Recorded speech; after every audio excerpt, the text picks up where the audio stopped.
On today's episode, we are diving into the business of community. If you are someone who wants to start a community around your brand, your product, or your course, then today I have with me Melissa Mendez. She is the founder of the award-winning agency Eureka, but she's also the mastermind behind Flowparty, who's been taking the no-code community by storm. This is crazy. There was like this drug lord living in my building. I remember sitting and I'm just going to fill in a job application. I never send them, but sometimes I just fill one in just to go, I have the option.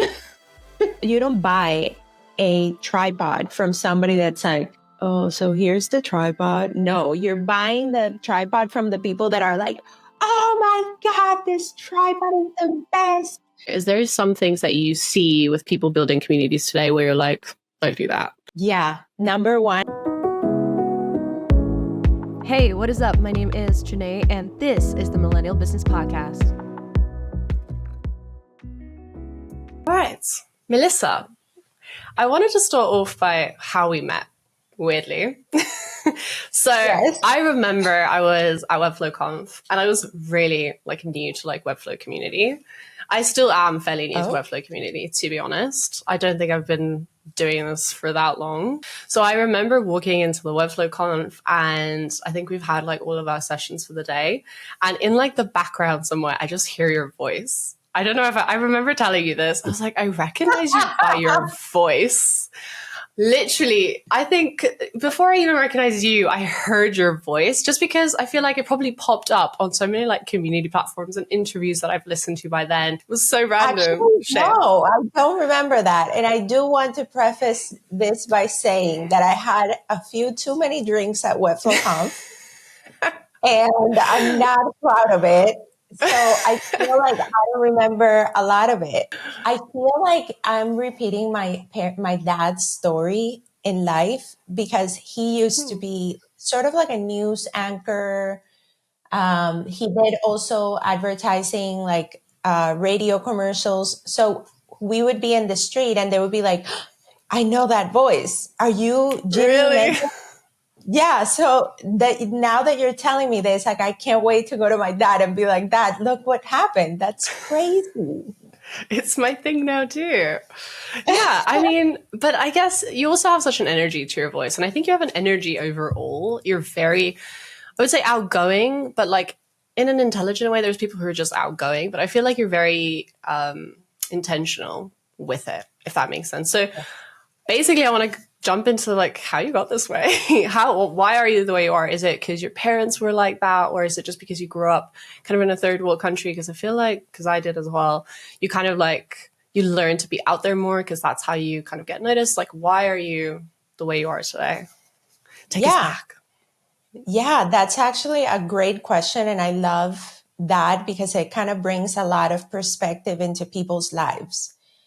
So I obviously come from Colombia, for those of you listening that don't know, which is a third world country. I was very fortunate to have the family that I had. My parents were entrepreneurs, so they had their own business and they worked really, really hard. So that was instilled in me. So that part of entrepreneurship came from them. But then I kind of felt like I never fit in my city because where I'm from, it's a very small city called Cartagena in the north coast of Colombia. So I knew from the beginning, since I was little, that I wanted to go study abroad for university. So the opportunity came of me going to Miami to study. And during that process, it was really, really taxing, not only on my family's finances, but on me, because my parents could only afford to pay for college. And at that time, I was going as an international student, so I was paying out of state prices, or my parents were. So they basically told me, you kind of have to fend for yourself while you're there. We can only pay so much. So you better live, beyond your means. And that really taught me a lot of humbleness about just, people and how hard people work to get to certain situations. And I knew that putting in the work was the only way for me to achieve things that I was proud of. So that's what I did.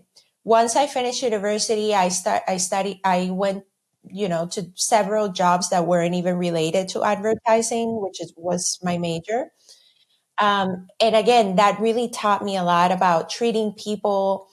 And so I'm a Scorpio. I don't know if that's relevant to people, but to me it is, because you kind of are very instinctive into how you read people.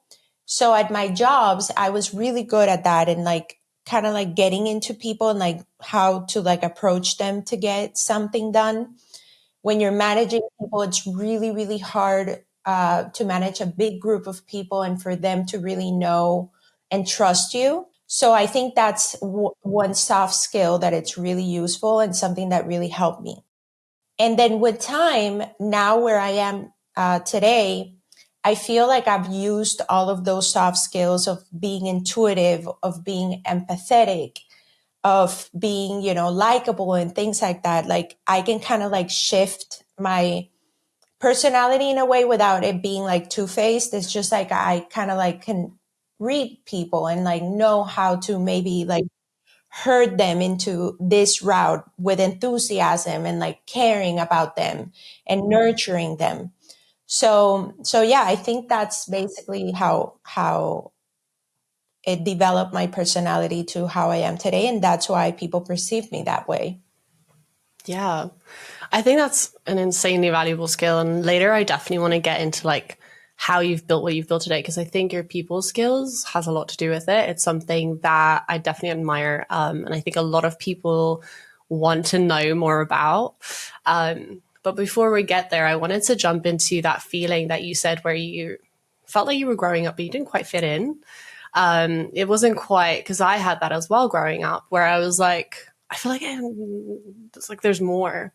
I'm sure you had friends who were happy with that. Like they were happy with small town living. So it's funny because when I was growing up, my dad has always been like a techie guy like me. And when we were growing up, there was this like, this is crazy. There was like this drug lord living in my building, in like the building where I lived.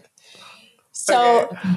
he had installed this like huge satellite on the parking on the garage of the building. And I guess he got like he got into prison or whatever. He got caught, but the satellite stayed there. And my dad, being the techie guy that he was, he decided that he wanted to put this like satellite service. Mind you, this is like the 90s, that you could access all of the channels around the globe. So we had American channels, Canadian, like UK channels, Wow. Russian, Cuban channels, like everything. So when I was growing up, I was watching the Disney Club, the Mickey Mouse Club. I was watching MTV, like consuming all of that sort of American culture. And all of my friends would come to my house because I was kind of like the girl that had the access to all of those channels. So they kind of like, from there, it kind of became like, okay, like she's the American girl, like for sure she's going to be living in America. And I think maybe that's where it came from. And I just kind of also felt like my hometown was too small for my dreams. And I knew that for me to be able to achieve what I wanted, I had to move. And I had to be either in New York, in Miami. Those were like my two cities. And yeah, that's how it came about. Wow, we're so similar. I remember it because when I was super, super young, I wanted to be an actress in Los Angeles. Like that was my thing. I was like that little girl. And my mom, I remember my mom always used to say like, she was so confused by me because I just had like, I just knew like, Yeah. I'm not going to be here. I'm going to move. Like all those things that you say as a little girl, she's like, you actually went and you moved. Like you actually went and did what you wanted to go do, which is just not grow up in South Africa. I mean, I ended up in London, but for me, it was very much similar where it's just like, I just knew this wasn't it. Like this this can't be it. So I definitely relate. I mean, I think it's really great that your parents were entrepreneurs. I find that interesting because my mom also has her own business. So I feel like in a way we kind of learn from them that something like that is possible. Listen, it's crazy because one of the things that pains me the most about seeing families where the parents are not motivating and pushing their kids to not have fear and go for their dreams is the most heartbreaking thing I've experienced before, because I can see what it does to a person. Like, it sucks to live with fear. And there's nothing better to live with a parent that tells you, if that's what you want to do, go for it. Like, I'll help in any way that I can, but obviously it's up to you, but go for it.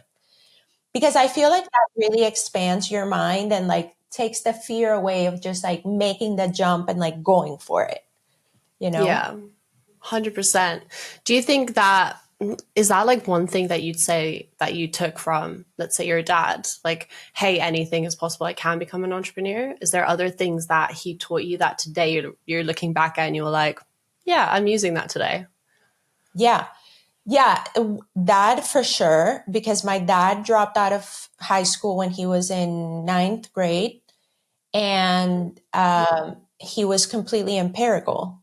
Like, he taught everything himself, and he succeeded through those same soft qualities, intuition, being agreeable, and like all of those things. But another thing that I take from him, and this is actually something that I actually experienced now that I was in Colombia, it's whenever you have a problem, just know that there's always a solution, and you just have to have a calmness in your mind to be able to think about the problem and find ways to solve it in a sort of like cold, like a with a level-headed mind. I think that is one of the most important qualities you can have as a person, because when you are frantic and emotional about everything, you don't really get to solve the problem. It becomes this huge thing when in reality, it's this small thing that you're just, overcoming. But you didn't start a career, well, you didn't start your own business right off the bat, right? You kind of went into like the career route first, right? When I first started, as I said, I worked in like jewelry manufacturing, like super random stuff. And then I went into sales for an advertising agency, which I absolutely hated because I hate selling. Yeah, I'll have to agree. Selling is not fun. Yeah, no, Okay. it sucks. I hate it. I hate it. And so then after that, I decided I wanted to open a startup. And that was like the boom of the startup world of Silicon Valley back in 2014. And I got into that. I'm sure you've heard the story. It was like a total catastrophe, like, bloated operation and whatever. And then that kind of like, I really liked it. And that's when I started dabbling into Squarespace and Shopify. And then I found Webflow. So I started as a freelancer, and then I opened Eureka, my agency. I know at some point, like, you wanted to like really focus on your social media and like kind of grow your personal brand. Was that like an avenue that you thought, okay, I'm going to go into that world instead of like, not influencers, but, build my personal brand and have like my own personal business rather than like the agency and stuff that you have today? Was that ever like a option, or did you want to like grow a big agency right off the bat? I wish I would have. I think it would have been better. Sorry, my dog just made an appearance. Say hi to Teddy. Hi, buddy. It's like, why are you speaking? I know. I wish I would have taken the personal brand, because I feel like I established that so strongly that I really didn't need to open that sort of Eureka name. But I didn't really have enough like manpower to be able to do all of the projects that I was getting. And I don't feel that having Melissa Mendez as an agency name would be like a proud moment for people that worked with me. But now I feel like I am kind of shifting into that because I'm doing most of the work. So yeah, we'll see what happens. In early days, though, because obviously in the beginning, we all trudge, especially in agency life or studio or like freelancing. In the beginning, it sucks. You like are still figuring out how to get clients. You're still figuring out like how to do projects and do them well in your systems, etc. Was there a point where you're like, okay, I'm done. Like, I don't want to do this. Fill in a job application. I'm over it. Or were you like, I'm going to do this all the way through? I don't know. I mean, yeah, like obviously the pay wasn't great. So for me, that has always been kind of like my main motivation. Like, okay, how do I make more? You know what I mean? Which is not great, but that's sort of like how I track my growth. And when Webflow started, it was just kind of like it happened. Like I couldn't say no. As like a business owner, which I'm assuming you always kind of thought that you'd kind of get there in the end when you'd start your own business eventually. I guess as a business owner, we all have like that moment where we're like, oh, I'd rather just do something easier instead. I don't know about you, but I definitely know about me where I've literally, I remember sitting and like, I'm just going to like fill in a job application. I never send them, but sometimes I just fill one in just to go, I have the option. Sometimes I just do that where I make myself feel better and I'm just like, I could get a job. This is fine. Worst case, like this sucks. So yeah, no, it's tough. I have done it before and like I send the applications actually and I don't even get called. But now I'm kind of finding more creative ways to sort of diversify what I do. Because even though I love my clients and I've worked with great clients, I get really, really stressed when something goes wrong because I am sort of like a yes person. So I will go above and beyond for my clients to the point where I affect my business because we start losing money because time is money and you know how it works.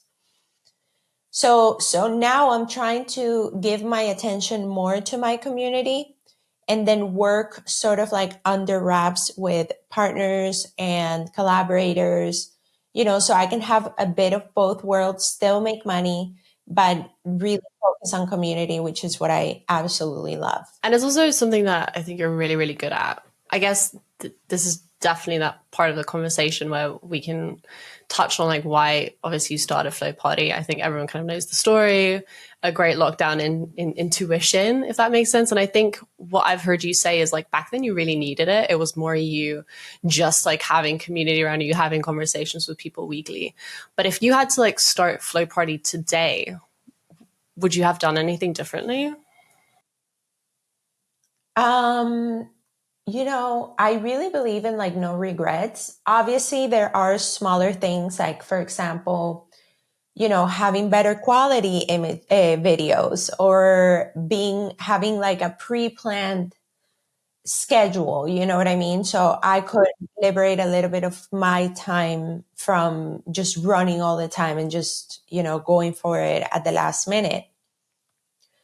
But I really think that the story of the Flowparty, how it started and how it has evolved, it's just one of like my best memories, and I wouldn't really change how it happened because the way it happened made it what friendships exist today and like what people are experiencing today from the benefits of being on it. So I just really, really love it, and I wouldn't change anything like major like that. If someone were to start a community today, and I'm sure like I feel like a lot of people are starting communities today, it's definitely like a trending thing now. So I definitely think you jumped into it at the best start where people actually want a connection, where now I think people would like join communities because it's like part of a product or it's something that you buy into. Is there some things that you see with people building communities today where you're like, don't do that? Number one is they don't care. They don't care about the members. And you can tell, like, you can't expect to open a community and just like not share with people, even if it's in the chat in your workspace or server, wherever you hold your community. People know, and they really know if you don't care. So I think it's really important to be engaging and like really going above and beyond to help people, and take the time to record a Loom video to give them feedback, or to sit with them if they're having a problem, mentor them on how to get clients. You know what I mean? Like giving you specifics. Because that's the main thing that I hear from people when they come to the Flowparty, how like, oh my God, I was part of that community, and like they were just there to charge money. Like that's another thing. Like when I first started the Flowparty, my business manager would tell me after 6 months, like, come on, we have to charge. You can't be doing this for free all the time. And I'm like, I'm not going to charge people when they don't even care who I am. Like that makes no sense. You have to build a community for at least a year before you can offer them something, because, people pay because of the effort you put in. So I think those are the two main things. Don't open a community just to say that you have a community, and like, don't start charging them when they don't even know you or your capabilities. That makes 100% sense. I think because it's become such like a trendy thing to do. When should someone start a community? Hey guys, quick one. I just wanted to shout out our season 1 sponsor, Flow and Grow. Jamie and the team has been incredible. I actually met Jamie last year when he helped me get all of my SEO ducks in a row for one of my very first Webflow launches. It's been incredible back then. He was super knowledgeable, and now he has literally 10x the genius by getting 10 Webflow experts who just work on maintenance full time at Flow and Grow. That to me is mind-boggling. So if you're an agency or a freelancer, or you have a business who runs on Webflow, then this is the perfect answer for continuous maintenance. If you're an agency, you can even white label it. So many people do it. It's been an incredible asset to Consortium Studio, which honestly has been a major game changer, because if we get a shiny new project, our clients right now are not being left by the wayside, which is hugely important. So make sure that you take on this manpower. It's been really, really valuable for us. And they have been super, super kind to actually provide us a discount code just for this podcast. So more on that in the description. Let's get back to the pod. So let's say they have a bit of a following, and they feel like this seems like the next natural progression. When should someone start a community, and how do you think they should go about actually starting one? Like, what does that even look like? What does starting a community look like? Well, I feel anybody can start a community, like not only a person, but also an agency or a product, even going out of our industry, like a clothing brand, a makeup, a skincare brand. Like anybody can start a community when they feel like they need to nurture their clients. And at this date and age, everybody needs to nurture their clients. So I would say that how to start a community is just about really, really caring, again, about your members or your followers or your customers, and giving them a space where they feel safe to talk about that specific topic.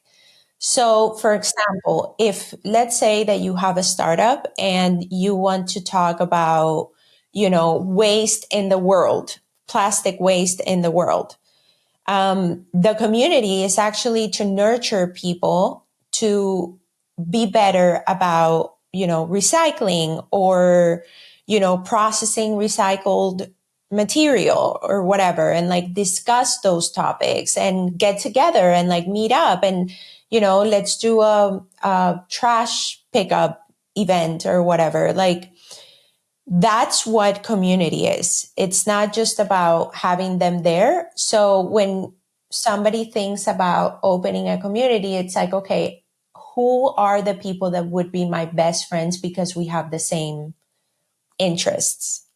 And where would be the best place to talk about those things? So that would be, where you open it and then you start conversations.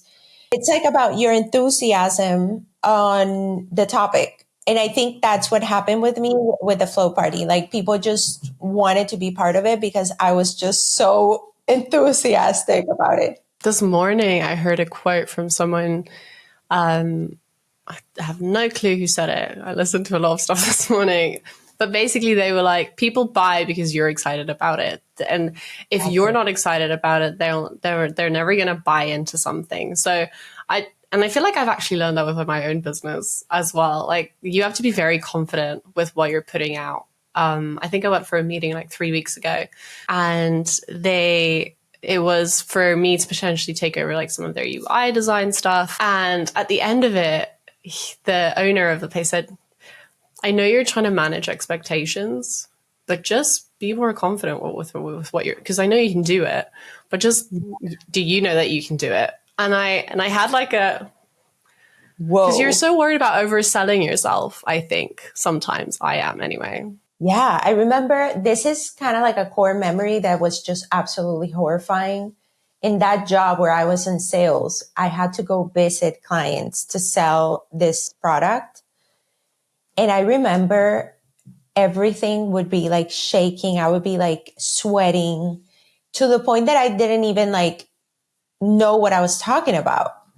And obviously I couldn't sell anything because I was just so scared about what they were going to think about me, how I looked, like just stupid stuff. When in reality, you just should be in love with the product to know exactly how to sell it so you can influence other people to sell it.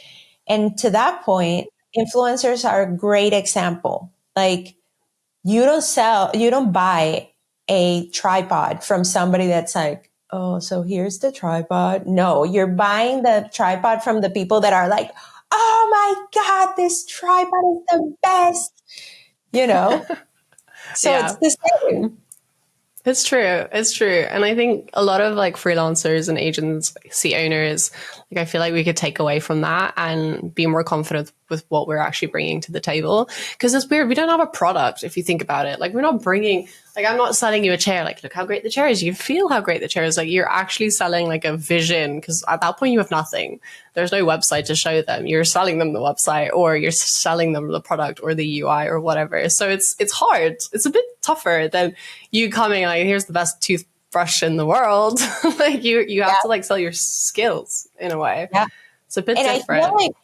I feel like another thing, like for services like ours, one thing that it's really important is to emphasize the feeling of like, what is it that they're going to feel and like their client going to feel about this new website? Like, and the creative process that they're going to be going through with you, and like all of those things I think are key to selling. What you touched on now is like so important, like selling a feeling, because people remember how they felt, not necessarily what they did in that moment, but they will usually remember how they felt in that moment. So I think if you're coming in and you're just exuding confidence and like, this is going to be a great project, this is how it's going to look at the end, like this is why we're bringing in your customer, like all of it, like the whole feeling, I think around the selling matters so much. And I think that's when you go from, oh, I'm selling something, to like you actually like investing in something. I almost feel like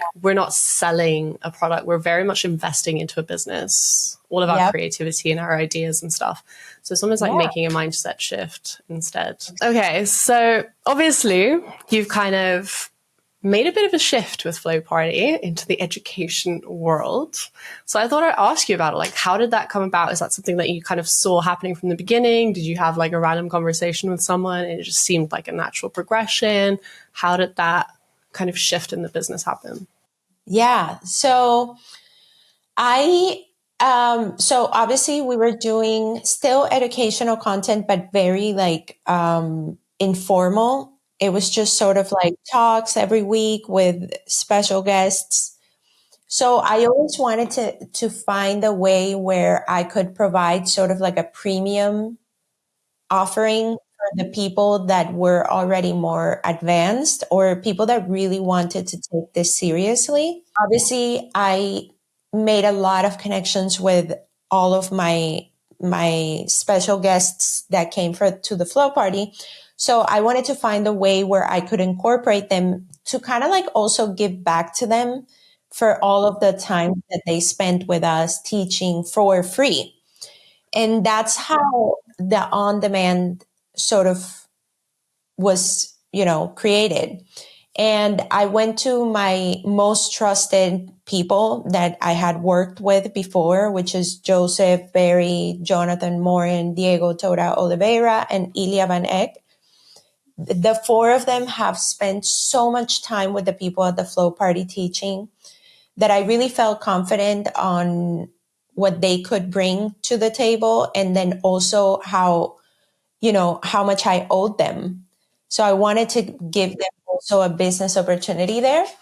And that's how it started. I had been working on the idea for a year already. It was very hard for me to kind of like grasp exactly how this was going to work.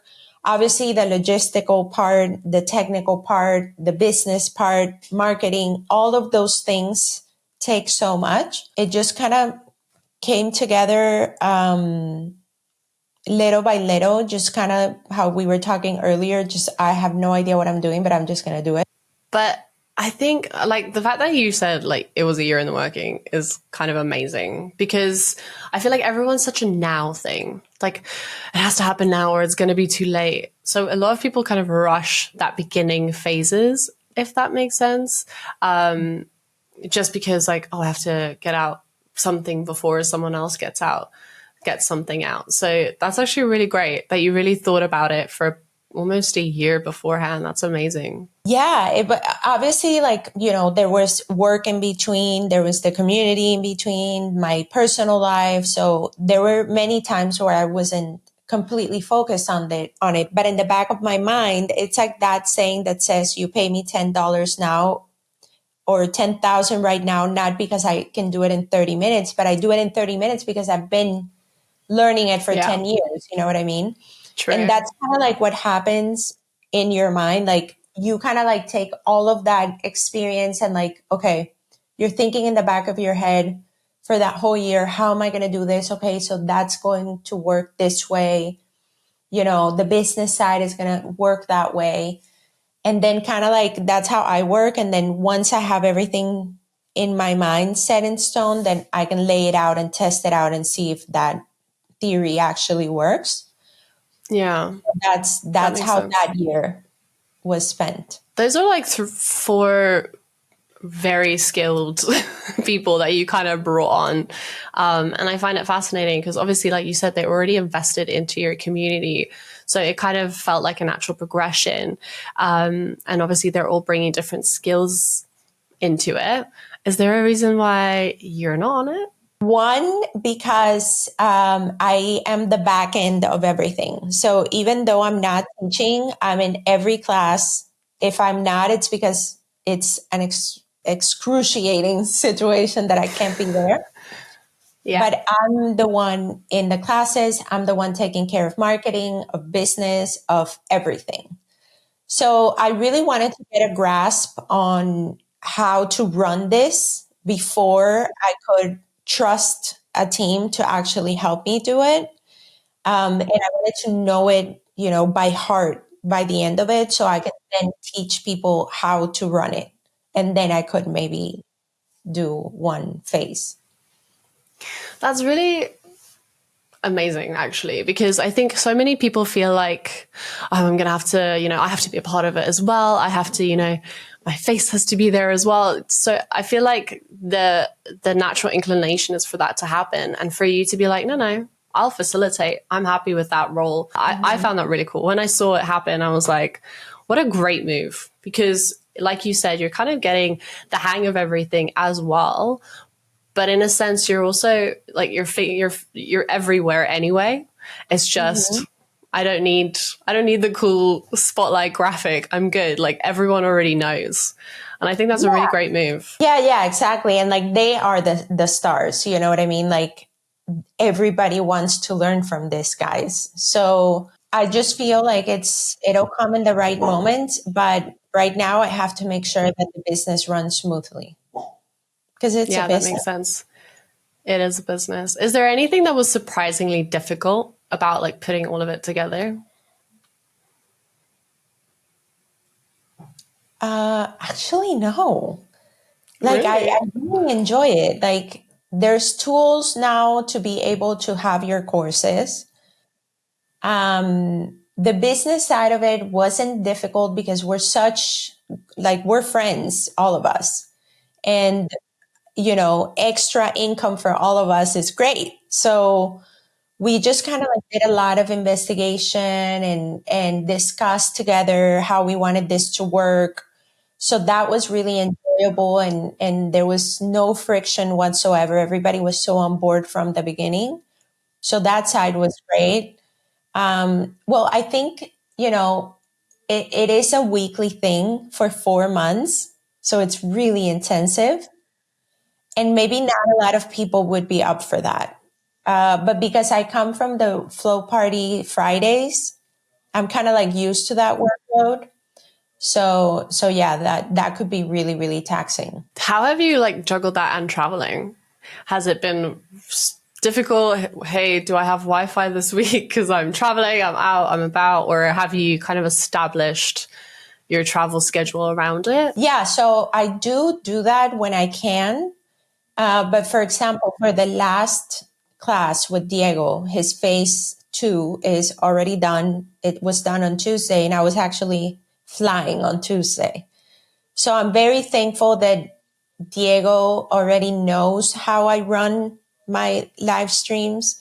So I left them all set up and he ran with it. And before with the Flowparty, I used to have a lot of support from Eric, Diego, Devin, which are angels for helping. And that's how, sometimes it happens. I can't be there all the time, I feel like you've built up a good like foundation, and that's a good lesson to kind of take away as well, is make sure there's other people who have your back and don't try and go at it alone. Delegation, which I'm horrible at. It's not a skill that I'm very good at all. I'm actually very good at that, to the point that it's like, give me instructions. And I'm like, I know you know what to do. It's fine. You're fine. You can do it. I believe in you. Fine. Yeah. I feel like that's such a like a core thing for building an agency as well, is to like learn that.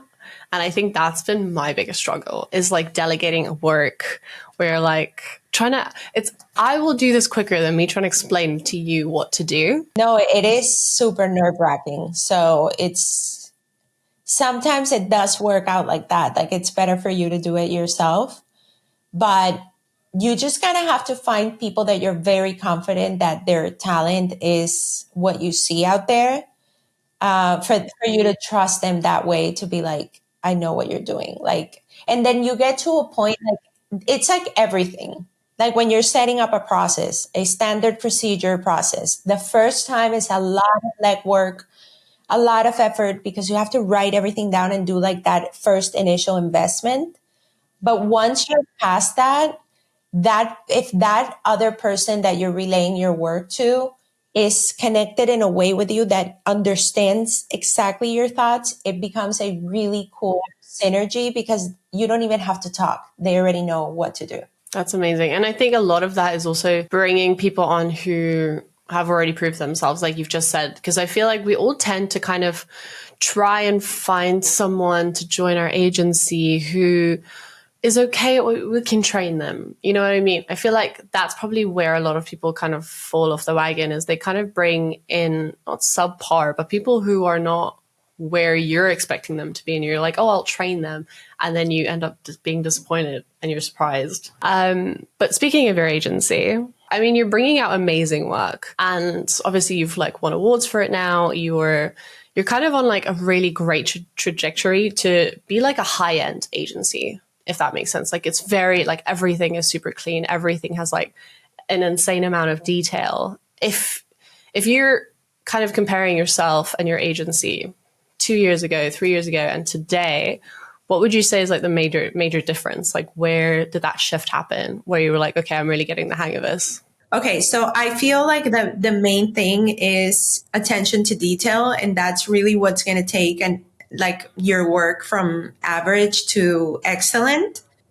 And that's just spending extra time on doing Q&A like intensively to the point that you're actually really, really proud of the work you're doing. Because that's just the only thing that I've been doing different. It's really paying attention to the small details. I feel you on that. And I also feel a lot of us have the tendency, especially with like the last, like we all know, like the last 5% of any project takes forever and is so tedious because it's like back and forth, back and forth. And I guess it doesn't have to be if your QA is so, if you're already like that in your QA, then I'm sure like the sign off is much easier. So how do you guys kind of do that last 5% of your projects? What does that look like between you and your clients? I think it also comes down to expectations because before I would be like 2 weeks, because I just wanted to like deliver it with the best expectation for the client. But sometimes you have to get really real with your clients and be like, this is going to take 4 to 8 weeks at least if you want something that's good quality. And once they accept that, the last 2 weeks or the last week of the project, it's making sure that everything on the design and, on the site looks exactly like the design, or tweaking for different breakpoints, like, paying attention to the images. Are they treated correctly? Are they cropped correctly? Do they have the appropriate, color correction, like minor things like that maybe a regular designer wouldn't pay attention. That the text widths are correct, that the text sizes look. So that's basically what happens at the end. And then just making sure that the site is as performant as possible, that the code is clean. And yeah, that's basically what we're doing at the end. In a way, it's almost things that we all know. It's just about doing it. I feel like we all know what we should be doing, but at some point we just go, this is fine for now. This is fine for now because we're trying to get to the next project or we're trying to get to the next client, and like details kind of just fall down the road a little bit, if that makes sense. So yeah, I feel like it's a lesson that we should all learn. I guess where I want to go now is, so you've built what I'm assuming is like your dream agency. You have like a really good thriving business. You have your thriving community. You guys have monetized that. So it's like worked out brilliantly. So what are you going to do next? So what's next is I am starting to build sort of like, I guess more resources for the Flowparty. And I am going to be more involved in it, like me and my talent. So, resources for web designers, for web developers, more courses in the Flowparty, like mini courses, maybe not something as extensive as the cohort, but the cohorts are still going to be running. I'm bringing more people in to do different cohorts because, people have been loving it. And I really think that it's really useful for people to learn something from A to Z. But I also think that it's nice to have just smaller, compact courses that you can take in, 2 days, a week, I don't know, in a month or something. So yeah, that's what I'm focusing on. I really want to double down on that. And then my dream for the past 2 years have been in-person events. I feel like I'm getting to the point where I'm, gearing up towards that. It's not going to be like a day thing. I want it to be more like a more involved type of thing. Mm-hmm. So yeah, more to come on that. That's exciting. I love a good in-person event. Yay. I'm excited. And it's going to be in London, right? Right. or maybe around because I have surprises. You'll see. Okay, cool. Well, I'm excited to see it. But yeah, I think that's it for me. Like, that was amazing. I appreciate you coming on. It was really good. It was fun. Thank you. Thank you for having me. I'm super excited that you're starting this.